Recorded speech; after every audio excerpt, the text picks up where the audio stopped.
Hello and welcome back to the Mad Cinemists Show. I'm Scott G. And I'm Phil D. Philip, are you ready for a fua time?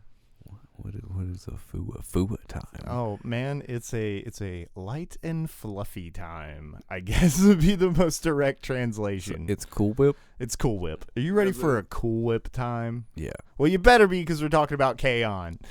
K-On's basically Cool Whip the movie. It is. It's very light, it's very fluffy. And it's cool. You can put it in your mouth, but don't do that. Did you put it in your mouth? I didn't do that. Maybe a little bit. Scott, before. you gotta quit putting it in your mouth. Don't put everything in your mouth, Scott. We can't help it. We've been over this. Yeah. Especially not right now. Do not put everything in your right. mouth. Okay, so I'm a huge fan of this anime. This is the first time I've ever seen it. The first time you've ever seen it. So, what you think, man? Give me the lowdown. I think it's heartfelt. Mm. I think it's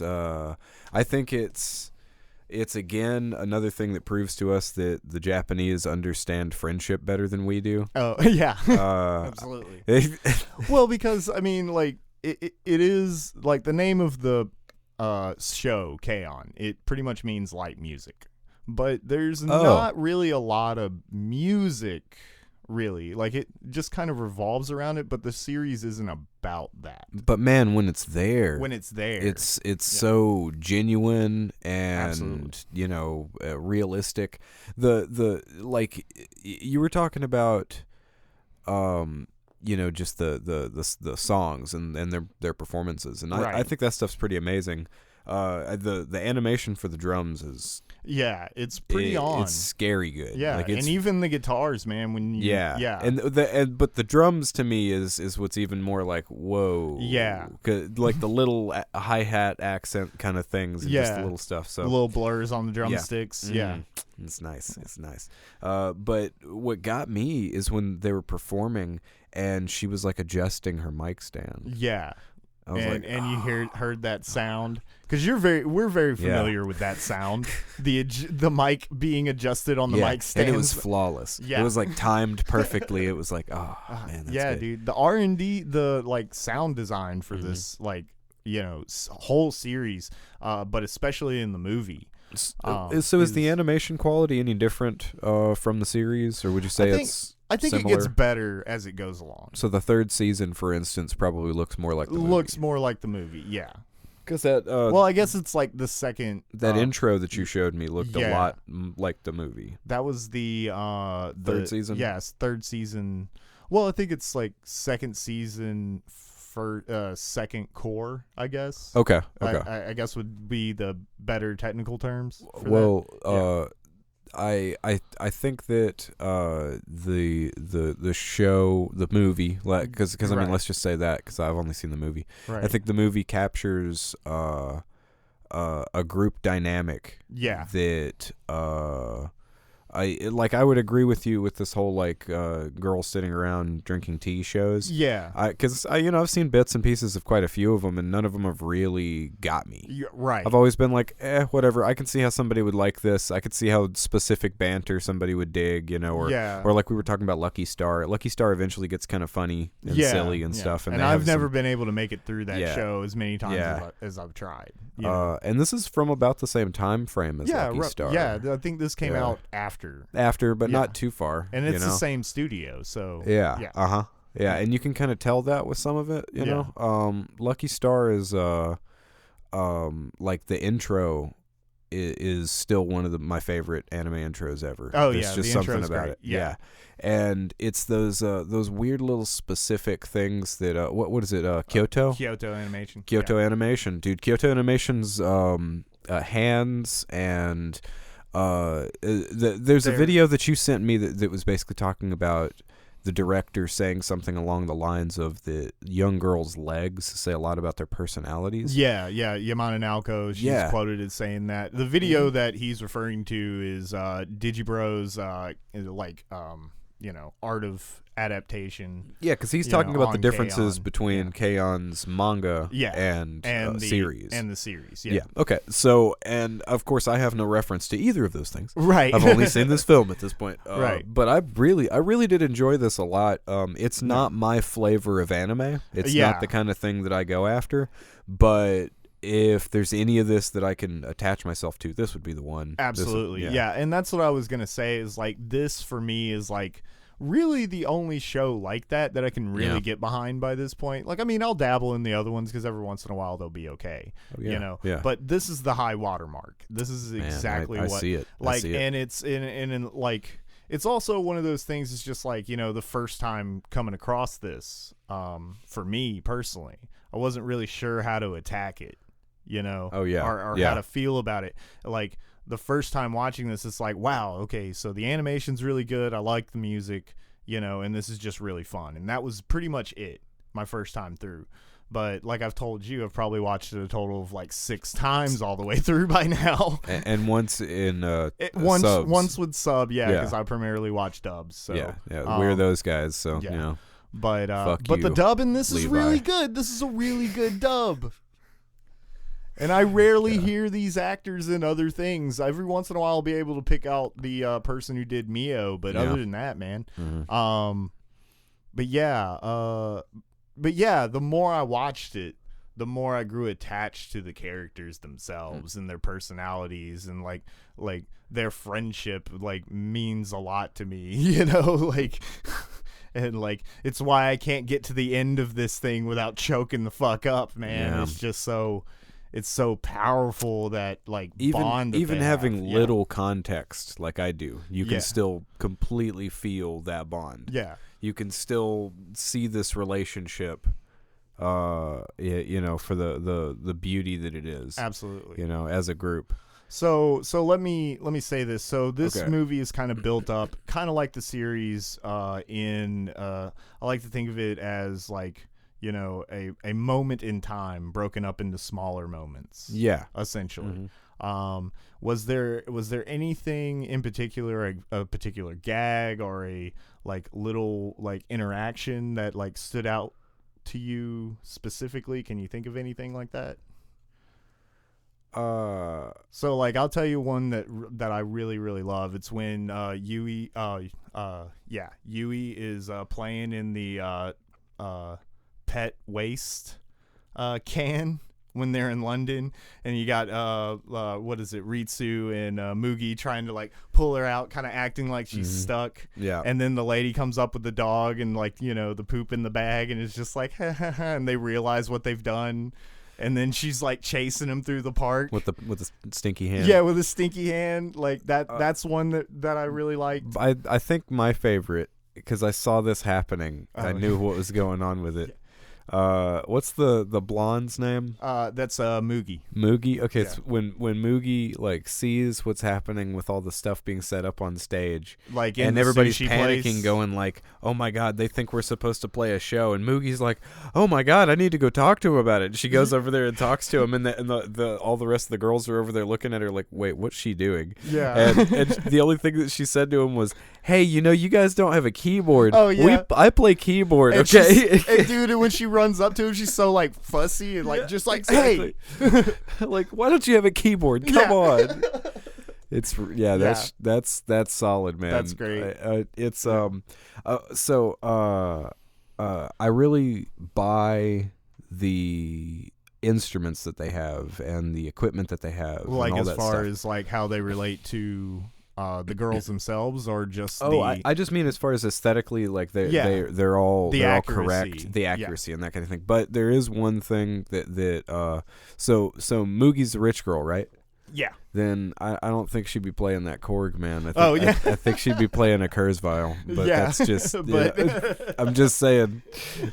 Well, that's the thing about Mugi. Yes, she is a rich girl, and a lot of the comedy in the show is really kind of based on the like kind of fish out of water mentality behind her. As far as like because she, more than any of the other girls, kind of uses the light music club as a way to be around these specific girls. Oh yeah, it's an excuse to hang out. Yeah, and like and she really like wants to like have a like experience normal like high school life, as much as possible. So like there's a couple of episodes where they go off and do like a training camp or whatever, and they end up using some of Moogie's like summer homes and stuff like that. Homes, yeah. God. And when they get there, they're all like, "Oh my gosh, look at how big this one is!" And she's just like, "Yeah, I was trying to get the bigger one, but I could only get the smallest." It's like, this is the smallest one you have, and like she comes in and everything's all set up very fancy and stuff, and she's just like, "I asked them to make it look normal," So it's ridiculous. And then like, what is it? The second episode, they go to like an even bigger one, and they're just like, "Hey, is this the big one you were talking about?" Nah, this one's just like one of the more medium. Yeah. And like they go out to the beach and she sees the yacht, and you see her over on the phone just crying, just so upset. I don't want the yacht, and you were supposed to remove everything before. God, it's just so it's so good, man. It's so good. All of these girls have little quirks like that just make them so fucking endearing. She's a rich girl that doesn't want to lean on that. No, not at all. What I mean? Not at all. Yeah. She's one of the good ones. Okay. That's funny, man. Yeah. Wow. Yeah. But like you were saying, as far as like the accuracy, as far as like the musical equipment specifically, that's like again another thing that gets leaned on, because they'll talk about certain strings and ways to hold the pick and like music theory during the and really not super like intense music theory, but just realistic. Realistic, just basic stuff. I think that the trip to the music store was cool. Yeah, like that looked really authentic. You could tell that they drew a music store. Well, and that's another thing about this like whole thing, but especially with the movie, they like spent a lot of time like they pretty much drew real locations. Yeah, so I mean, it sounds like that they were like, "Hey, let's make a movie. You guys want to have an excuse to go to London?" Pretty much, because they did spend a lot of time in London, like researching like locations and shit. Yeah, they had to. It's it's almost like a real film shoot. Yeah. Only it took longer. And it comes through. It really does. Absolutely, the compositing in this looks a lot better than most digital things, Yeah. And this is right in the thick of when that was like a big change. Like a big change, yeah. And, but one of the reasons I think their compositing works so well is just because of their use of depth of field. You know, they make sure to blur things in the background or blur things that are out of focus, and they do it in a thoughtful way rather than just doing it willy-nilly. Like I almost think that it seemed like you would do it in a smart way where you do the layering and then it understands from a distance away of that layering what to make more more like, prominent. Like changing a focal point in a 3D perspective kind of thing. Yeah. That feels like that may have been mainly what they did. The only time that I really saw it where it kind of started bugging me a little bit is during like any time that there's like a street view and there's like cars moving and stuff like that. I think that's partly to do because of the cars a lot of the time were 3D, and they have that like Ghost in the Shell standalone complex 3D thing where it looks good, but it also looks a little like lower frame rate than everything else. Yeah, and that's what I was gonna say is like it doesn't look bad like from a still frame, but while it's moving it feels a little choppy during those scenes. And like I said, I think a lot of that is the fact that we were watching the Blu-ray and it's a little bit clear, and I think on other media there would be like some kind of motion blur that would clean that up a little bit, because I'd watched it on Netflix and it didn't look like that. Didn't really look like that, or at least I don't remember it looking like that. So that's an odd one, man. It makes me wonder, like, what's up with the 3D animation situation, because I've seen some stuff that's more like high frame rate 3D animation, and I think it looks pretty good. Yeah. Like Appleseed. Yeah, like Appleseed doesn't look bad. Appleseed, they're not going for that 24 frames per second cinematic look. Yeah. But what I'm thinking is that what happens is, you do 24 frame per second regular hand drawn animation, and it looks fine, and it has forever. Looks fine, right? Looks fine. Yeah. And then you do 24 frames per second 3D. 24 frames per second 3D doesn't look good. Yeah. It jitters. Yeah, no, not at all. It's almost like what you have to do is you have to trick the eye, man. Well, if you animated it at 60 and then like sampled it at 24, maybe it would give it that blur that you're talking about. Yeah, where it doesn't look fake. Yeah, as much. I gotcha. But I wonder where that is. But I think it just has to do with that 3D animation looks like shit at well, I mean, it looks like shit at 30 frames per second. There's a lot of games that just look bad at 30 frames per second. Yeah. I swear to God, Digital Foundry said that fucking Last of Us 2 doesn't have frame drops, right? And there are times where I'm spinning the camera in a bunch of grass like later in the thing, and I'm like, I don't know, that looks choppy as shit, and I'm like, well, it is 30 frames per second. Yeah. So even at a consistent 30, it still looks fucking choppy, Right. And it's the same thing with any 3D animation in this. So yeah.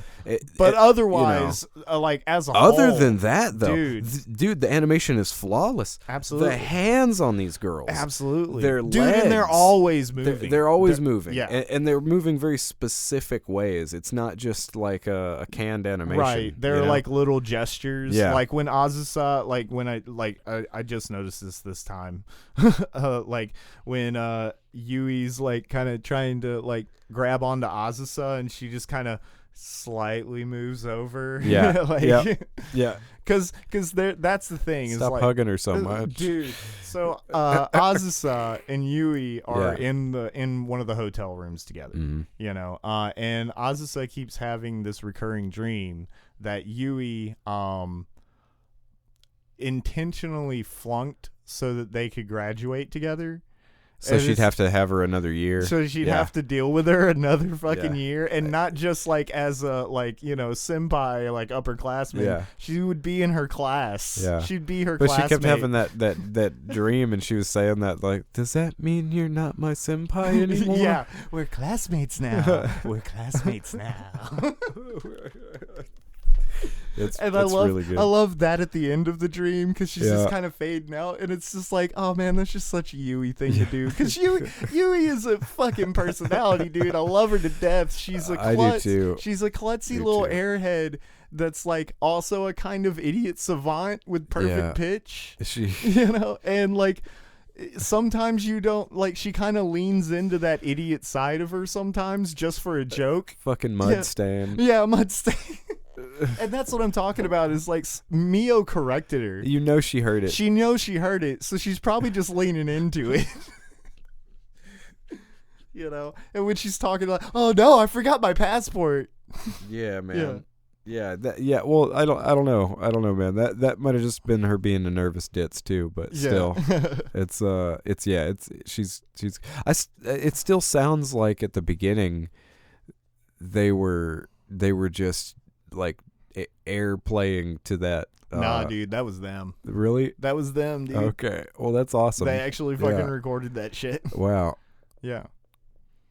But yeah. Because, so here's how I know it's them. It's Death Terror? It's Death Devil. Death Devil. Yeah. So their teacher / club advisor is this like bombshell fucking like crazy person. Yeah. Yeah. Like legitimately, like I don't think you get to see enough of her being a fucking insane person. Oh, is she that in crazy? The movie? Wow. But in the show, dude, there's some she gets wild. But anyways, her name is Sawako, and she was part of the previous light music club. And they were a thrash metal band called Death Devil. So, like, every once in a while in the show, like, you'll see her... Because here's the thing with Sawa-chan. She's image obsessed because she's a teacher. So at the beginning, she doesn't want anybody to know that she was ever involved with Death Devil. Like, she's putting on a face. So, yeah. So when you see her break into those, like, more, like, sadistic mannerisms, that's her kind of reverting to her Death Devil to her state. Death Devil days. Oh, man. So that's why she's a crazy person. She's letting the evil come out. Yeah. So, yeah.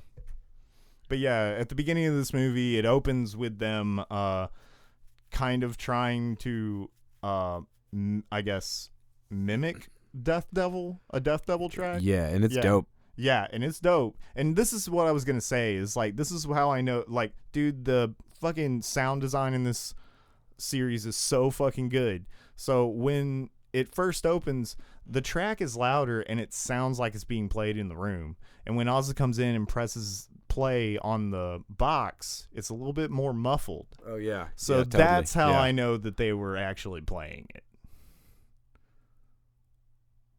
Does that make sense? Well, like, I understand what you're saying, but I also think that might have just been an embellishment because they were going like this is what they think that they sound like because they're jamming, because they're really into it. I would agree with you if this was any other property. They don't really embellish. I don't know. Much. Well, but I think it was a joke. I don't think this was this was an embellishment though. Like, oh, they couldn't play this. Yeah. I really think it was a joke. I think it was them messing with the young one. Well, yeah. It was ultimately because every time that she pushed play, they'd start moving again. I gotcha. And that to me signifies that they were just jamming over the thing and they had it cranked up. You know? Yeah. But from outside the room, because they had the stereo cranked up so much, you kind of couldn't tell. Right. And then when she got in there, she was like, oh, Jesus, really? Yeah. So that's the way I took it. But I could be wrong. No, you know? Well, and that's the thing. I think there are things in this that can be taken however you really want. Mm-hmm. To some degree, that I think is like a strength of this. It really totally. Because it doesn't really matter either way because the point got across. Yeah, absolutely, yeah. And I can see what you're saying. It probably would be a little bit funnier if they weren't. I think that's what they were doing. I think that they completely weren't playing the track. They were just screwing. They were just screwing with us. Yeah, and then when she came in and was hitting the button, they were like, mimicking it. Yeah. But I mean, that's the fucking heart of this, like, whole thing. That's the heart of K-On! Right there. Is just those got little... a lot of heart, man. Yeah. Jesus. Yeah. Yeah. You were right about a feel-good movie, dude. Absolutely, dude. Man, it's nothing but like marshmallowy, awesome. Yeah. Like girls like being fucking friends and you just wanting to spend time with them because they're just. They're such good friends. I want to put them in my pocket and carry them around and give them big hugs, dude. I mean, like being a young girl in Japan must just be a magical thing. Absolutely, yeah. You know? I want to be a young girl in Japan. Yeah, just isolated in your own weird little fish culture. It's so funny when they go eat sushi like somewhere else. Yeah. You know, like oh shit, we're gonna have sushi. We're in London. They're like, what? And it's one of those like the rotating the conveyor belt sushi places. Sushi. Yeah, it's funny that she had never gone to one of those places in Japan, so they went there. Yeah, because she's a rich girl. Yeah. Yeah. Uh-huh. Again, like in like the second episode, I think they take her to McDonald's, and she'd never been to McDonald's. Yeah. I've always wanted someone to ask me if I wanted fries. Oh my god.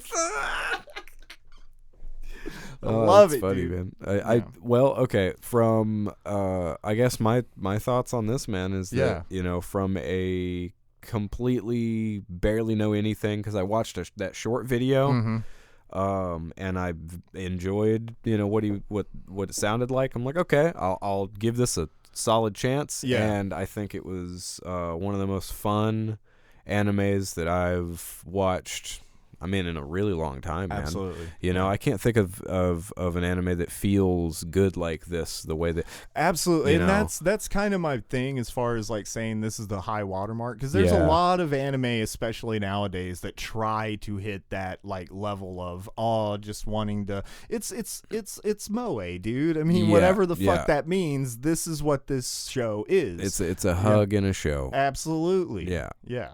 And I think that's it's a solid Hello one. Kitty backpack full of sunshine. Exactly, man. Yeah, you just love it. Yeah, I have kind of fallen in love with these characters. I think that already I might want to watch the series. Heck yeah. You know, so I might end up. Well, and I'm glad you said that, because this is something that I fully believe. If you are a musician, there's 2 animes that you must see.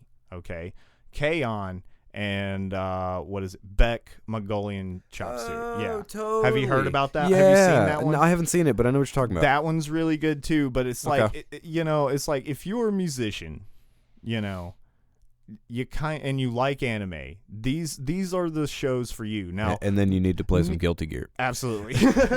but here's the thing. It's just like, it's not because of the musician and the musicianship and like, you know, the musical themes. It's like the things that you'll feel nostalgic about watching these shows, having been in bands, having been like trying to make music or making music yourself. You know, it's all those little interactions between the characters that's gonna make you feel nostalgic, like them just fucking with each other, and like, you know, just using the excuse of playing music just to hang out with, you know, people that you like. I'm sorry, I can't remember their names, man. I'm sorry. Which one? The guitarist, the dumb one. Oh, Yui.